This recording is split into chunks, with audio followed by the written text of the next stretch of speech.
नमस्कार, मैं हूं प्रदीप कुमार। आप देख रहे हैं पॉलिटिकल आइडिया।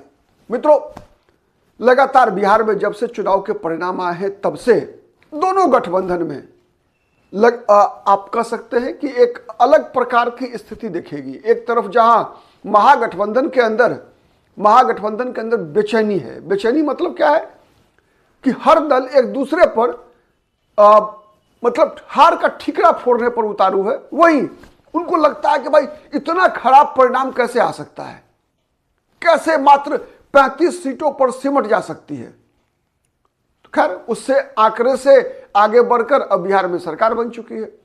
सरकार बनने के बाद से हम देख रहे हैं कि लगातार कांग्रेस, राष्ट्रीय जनता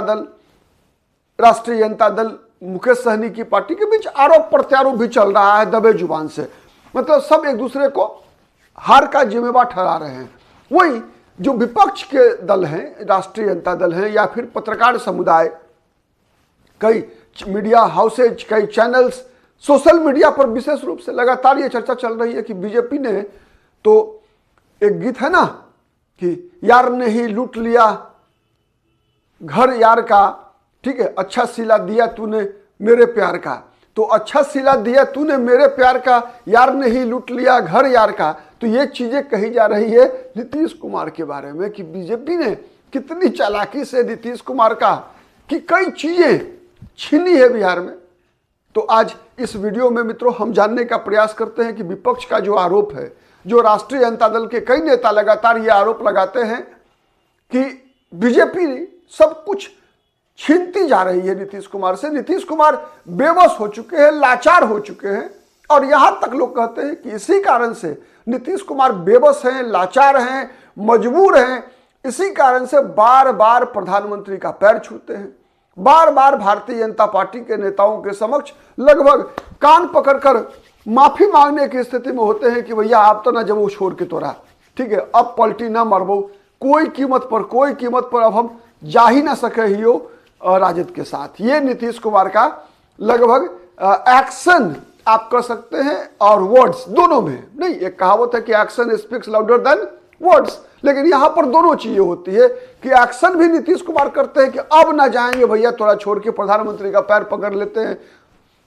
और एक्शन में तो है ही और वर्ड्स में भी है कि हम तो पहले भी नहीं जाना चाहते थे। यही लोग दिखाते हैं अपने सिपा सालारों को कि भाई इन लोगों के कारण हम चले गए। तो आज इस वीडियो में हम जानने का प्रयास करते हैं मित्रों कि जो विपक्ष या फिर सोशल मीडिया पर कई लोगों का आरोप है कि बीजेपी नीतीश कुमार से सब कुछ छीनती जा रही है, तो कौन कौन सी ऐसी चीजें हैं जिस पर चर्चा चल रही है। तो सबसे पहले हमला का कारण बन रहा है गृह मंत्रालय बिहार में।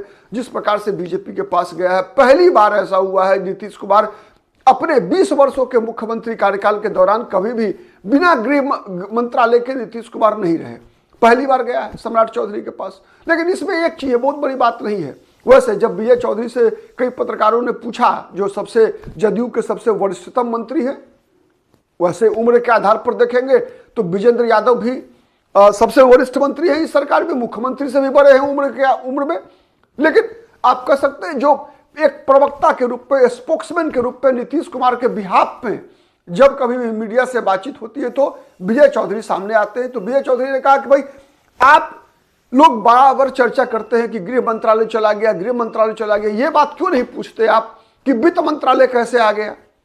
तो ये खैर एक लाइटर मूड में है। लेकिन एक बात तो तय है कि गृह मंत्रालय जाने का मतलब क्या है। इसका मतलब यह है कि भारतीय जनता पार्टी, मैं बताऊं कि बिहार की राजनीति में अपने एजेंडे पे आगे बढ़ रही है।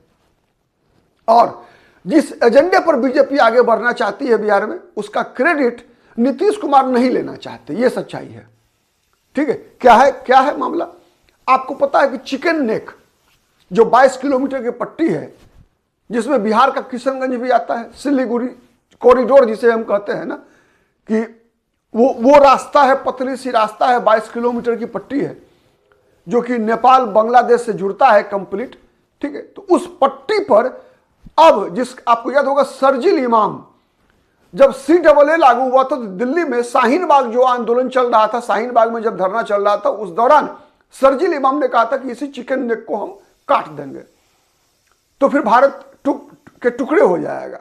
आज वो शर्जील इमाम तो तिहाड़ जेल में बंद है। लेकिन भारतीय जनता पार्टी ने बड़ा फैसला किया है चिकन नेक पर। ठीक है, आपको पता है कि मिलिट्री बेस भारत ने बनाया है किशनगंज में, केवल किशनगंज में नहीं बल्कि बंगाल के चोपड़ा में भी और असम के धुबरी में। ठीक है, 3 मिलिट्री बेस बनाया है भारत ने, और वहां पर ब्रह्मोस से लेकर S-400 तक एकदम तैयार है वहां। ठीक है, तो मतलब बांग्लादेश की जो आंतरिक स्थिति है और उसका प्रभाव जो भारत पर पड़ सकता है, उससे निपटने की पूरी तैयारी जो है ये हो चुका है।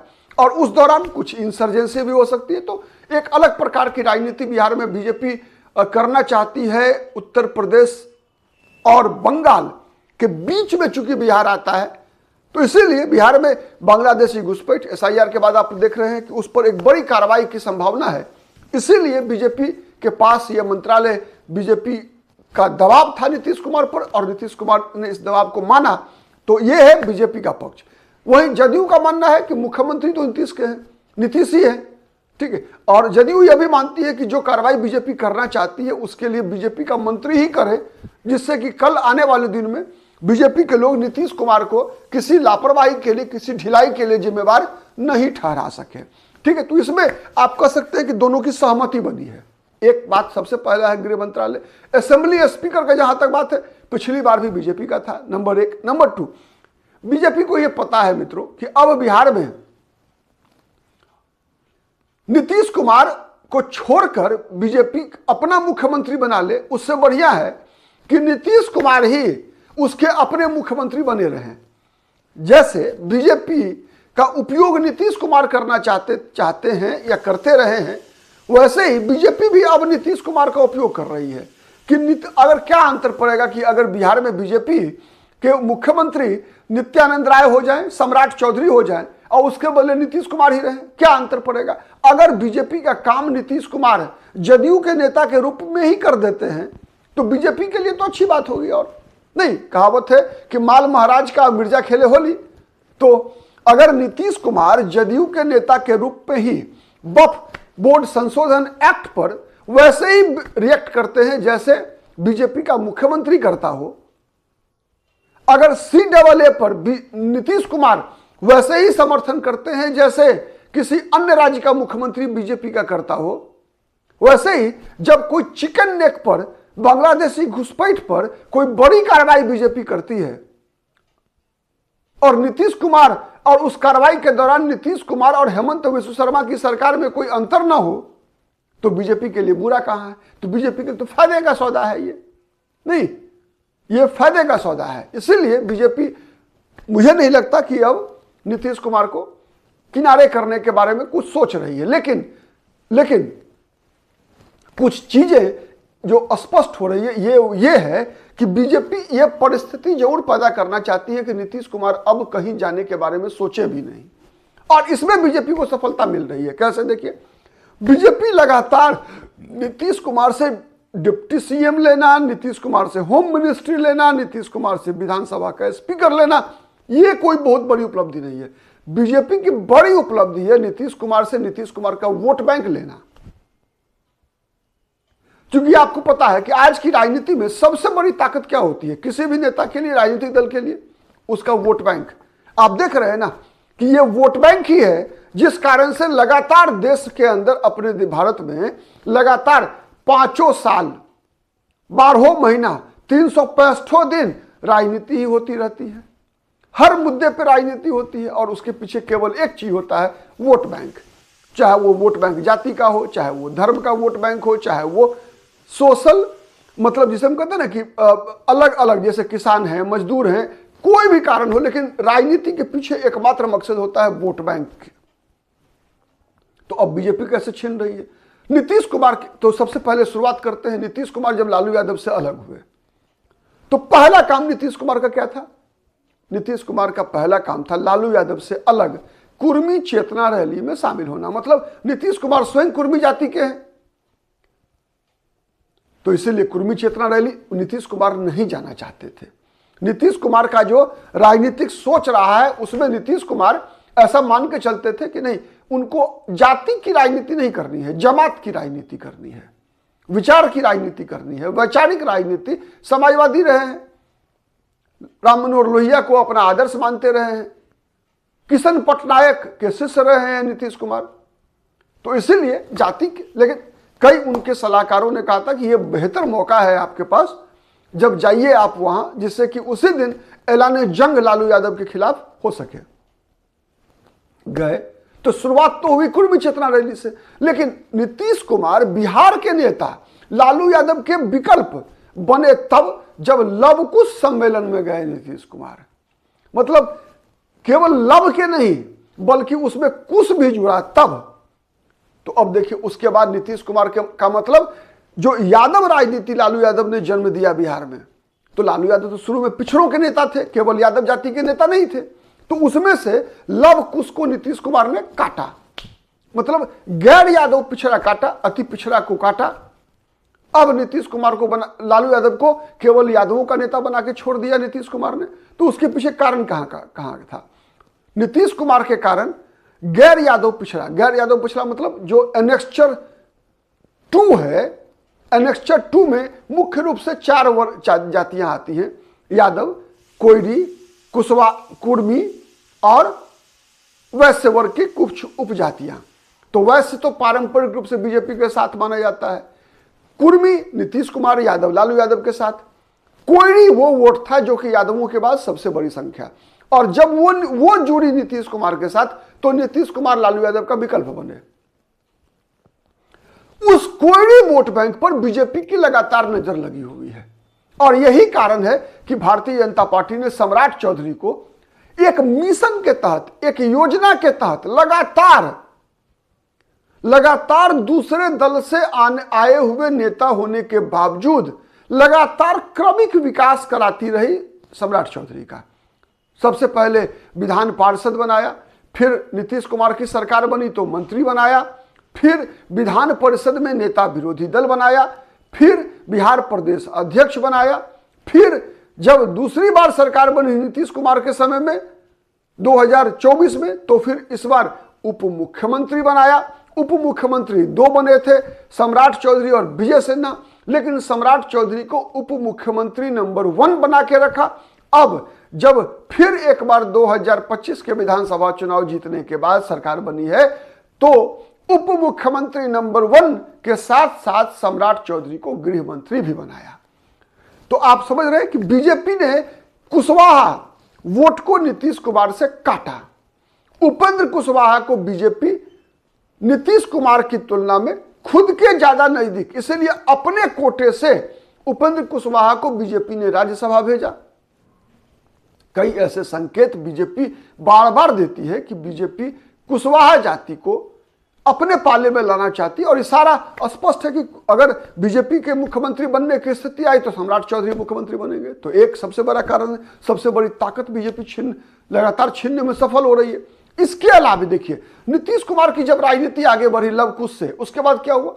नीतीश कुमार ने कर्पूरी ठाकुर फॉर्मूले की बात की, मतलब पिछड़े वर्गों के लिए जो आरक्षण बिहार में लागू हुआ, ठीक है, या मंडल आयोग पूरे देश भर में लागू हुआ, उसमें नीतीश कुमार का पहला मतभेद लालू यादव से कब हुआ? लालू यादव से हुआ कि बिहार में आरक्षण कर्पूरी फॉर्मूले पर होना चाहिए, जिसमें पिछड़ों और अति पिछड़ों का हिस्सा अलग अलग कर दिया जाए। और तो अति पिछड़ा एक वोट बैंक नीतीश कुमार का बना। अब देखिए बीजेपी ने अति पिछड़ों पर कैसे समेटा है। अति पिछड़ा राज्यसभा में जदयू के एक है सांसद मात्र अति पिछड़ा समाज से। कौन है? तो रामनाथ ठाकुर, कर्पूरी ठाकुर के पुत्र, हजाम जाति से आते हैं। लेकिन बीजेपी के राज्यसभा में जो 5 राज्यसभा सदस्य हैं उनमें 3 अति पिछड़ा समाज से हैं। 3 शंभू शरण पटेल धानुक जाति से, मतलब उत्तर बिहार का सबसे बड़ा अति पिछड़ा वर्ग धानुक है। धानुक जाति से शंभू शरण पटेल। उसके बाद देखिए दूसरे नंबर पर भीम सिंह चंद्रवंशी, मतलब दक्षिण बिहार से अति पिछड़ा में सबसे बड़ी जाति कौन है? कहार।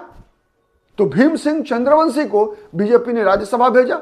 फिर वैसे वर्ग में सबसे बड़ी आबादी किसकी है? तेली जाति की। तेली जाति से धर्मशिला गुप्ता को बीजेपी ने राज्यसभा भेजा। मतलब 5 में 3 अति पिछड़ा बीजेपी से कोटे से। ऐसा किसी भी दल में, राजद में एक भी अति पिछड़ा नहीं है राज्यसभा में। मैंने बताया राष्ट्रीय जनता दल का एक भी नहीं है अति पिछड़ा राज्यसभा में। जदयू का केवल एक कर्पूरी ठाकुर के पुत्र रामनाथ ठाकुर, उनको आप ये नहीं कह सकते कि केवल अति पिछड़ा कोटा से उनको बनाया गया है, राज्यसभा में भेजा गया है, बल्कि वो कर्पूरी ठाकुर के पुत्र हैं। यह भी एक बड़ा कारण है उनको वहां पहुंचने का, और मंत्री भी हैं केंद्र में। लेकिन बीजेपी ने 3 अति पिछड़ा को। फिर विधान परिषद, बिहार विधान परिषद में आप सदस्यों की सूची निकाल कर देखिए, सबसे अधिक अति पिछड़ी जाति के विधायक विधान पार्षद बीजेपी द्वारा मनोनीत कैटेगरी जो है ना, उसमें मनोनीत कैटेगरी जो है जिसमें पार्टी बनाती है उम्मीदवार और पार्टी के विधायक एमएलए चुनते हैं एमएलसी को, या फिर नॉमिनेटेड, मतलब या तो राज्यपाल द्वारा नॉमिनेटेड हो या पार्टी द्वारा नॉमिनेटेड हो। इस कैटेगरी में सबसे ज्यादा अति पिछड़ा एमएलसी बीजेपी का है, सबसे ज्यादा है। ठीक है, दूसरा उदाहरण जदयू से भी ज्यादा। तीसरा मैं बताऊं, अभी जो बिहार में सरकार बनी है, बिहार में जो सरकार बनी है उसमें अति पिछड़ा वर्ग के 5 मंत्री बने हैं। 5 मंत्री हैं अति पिछड़ा समाज से। ठीक है, तो कौन कौन है 5? ठीक है, तो ये 5 हैं। एक सबसे पहले मदन सहनी। मदन सहनी जनता दल यूनाइटेड से हैं, दरभंगा के बहादुरपुर विधानसभा सीट से चुनाव जीते हैं। तो एकमात्र निषाद समाज से हैं मदन सहनी, तो ये जदयू कोटे से है। इसके बाद बीजेपी कोटा से देखिए, उसी निषाद समाज से बीजेपी का रमा निषाद। और बताऊं, पिछले जो सरकार थी बीजेपी की, उसमें हरि सहनी विधान परिषद में नेता थे बीजेपी विधायक दल के। पिछड़ा वर्ग, अति पिछड़ा वर्ग कल्याण मंत्री थे। और फिर इस बार रमा निषाद मल्लाह समाज का प्रतिनिधित्व कर रही है। कैप्टन जय नारायण निषाद जो मल्लाह समाज के बड़े नेता रहे हैं, उनकी पुत्रवधू है अजय निषाद, उनके पति सांसद रहे हैं मुजफ्फरपुर से 2 टर्म। ठीक है, तो रमा निषाद निषाद समाज से। प्रमोद चंद्रवंशी कहार जाति से, फिर जहानाबाद के रहने वाले हैं। वन पर्यावरण मंत्री बनाया गया है, सहकारिता विभाग दिया गया है, बड़े सहकारिता बड़ा मंत्रालय है। पिछली बार जो विधानसभा के अध्यक्ष बने हैं प्रेम कुमार, उनके पास था। ठीक है, तो सबसे पहले और आगे बढ़ते हैं, उससे पहले चर्चा कर लेते हैं प्रेम कुमार की।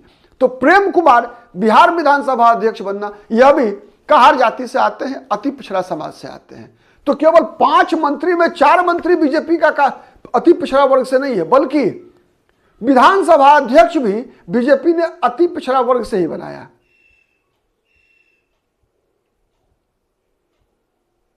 ठीक है, तो ये एक माने बड़ी उपलब्धि है। ठीक है, इसके अलावा आप देखिए रमा निषाद को बनाया बीजेपी ने अति पिछड़ा वर्ग से, प्रमोद चंद्रवंशी बने हैं।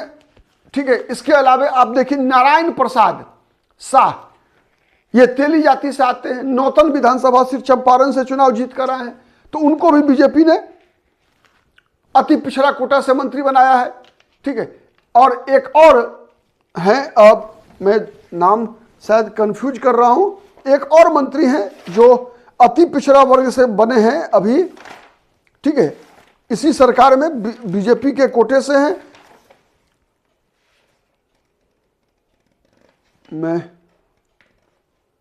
सुरेंद्र मेहता जो बछवाड़ा विधानसभा सीट से चुनाव जीत कर आए हैं, बीजेपी के धानुक जाति से हैं। तो इसमें भी एक धानुक, एक तेली, एक मल्लाह और एक कहार। ठीक है, तो 5 अति पिछड़ा में 4 अति पिछड़ा बीजेपी का, विधानसभा का अध्यक्ष बीजेपी का, राज्यसभा में 5 में 3 माने राज्यसभा सदस्य अति पिछड़ा बीजेपी का, विधान परिषद में सबसे ज्यादा अति पिछड़ा बीजेपी का, प्रधानमंत्री नरेंद्र मोदी बिहार के संदर्भ में अति पिछड़ा। अब आप अनुमान लगा सकते हैं कि बीजेपी ने कैसे नीतीश कुमार से सब कुछ छीना है। ठीक, तो ये सबसे बड़ी बात जो है निकल कर आ रही है। साथ ही आप देखिए, इससे पहले क्या होता था, एक और बात मैं बताऊंगा आपको। इससे पहले क्या होता था लगातार कि जब भी नीतीश कुमार जब से मुख्यमंत्री हैं, तो भूमिहार जाति का जो सबसे बड़ा नेता हुआ करता था वो नीतीश कुमार की सरकार में नंबर 2 हुआ करता था, लगभग सब हर बार रहा। नीतीश कुमार के बाद ललन सिंह, मतलब नीतीश कुमार के बाद विजय चौधरी, मतलब ये कद जो है एक बड़ा कद हुआ करता था 2 नंबर पर भूमिहार नेता का, मतलब सवर्ण समाज से का प्रतिनिधित्व नीतीश कुमार की सरकार में भूमिहार करते रहे। तो ललन सिंह हो, विजय चौधरी हो, इन लोगों का जो है बड़ा कद रहता था। नीतीश कुमार जब पहली बार मुख्यमंत्री बने थे तब भी रामाश्रय प्रसाद सिंह, कांग्रेस के पूर्व नेता, ठीक है, बड़ी भूमिका में रहा करते थे, ठीक है। तो लेकिन अब क्या हुआ है, विजय सिन्हा को डिप्टी सीएम बनाकर भारतीय जनता पार्टी ने वो स्पॉट भी नीतीश कुमार से छीना है। तो आप समझ गए होंगे कि नीतीश कुमार से क्या क्या छीना है बीजेपी। और साथ ही जो विपक्ष का जो आरोप है ये कि नीतीश कुमार कहीं ना कहीं दबाव में इसलिए है कि नीतीश कुमार के जो प्यारे कई अधिकारी हैं वो भी अलग अलग प्रकार के बिहार में, मतलब कह सकते हैं कि आप घोटालों में, घपलों में फंसे हैं। इस कारण से भी नीतीश कुमार पर दबाव है, जिस कारण से नीतीश कुमार बार बार प्रधानमंत्री का पैर पकड़ते हैं। अब सच्चाई कितनी है आप दर्शक बताइए, कमेंट कीजिए, ठीक है, कि आप कितने सहमत हैं इन सब बातों से जो विपक्ष का आरोप है नीतीश कुमार पर, ठीक है। और इसी में आप ढूंढिए कि आप कितने सहमत हैं, कितने असहमत हैं, कमेंट जरूर कीजिए। जुड़े रहिए पॉलिटिकल आइडिया के साथ। ऐसे ही विभिन्न मुद्दों पर हम आपकी रुचि के अनुसार, आपकी इच्छा के अनुसार बिहार की हर खबर पर हमारी नजर होती है और जिस खबर का विश्लेषण करने की आवश्यकता महसूस होती है, जिसको आप देखना चाहते हैं, हमारा प्रयास होता है कि आपके समक्ष लेकर आए। आज के लिए इतना ही, बहुत बहुत धन्यवाद।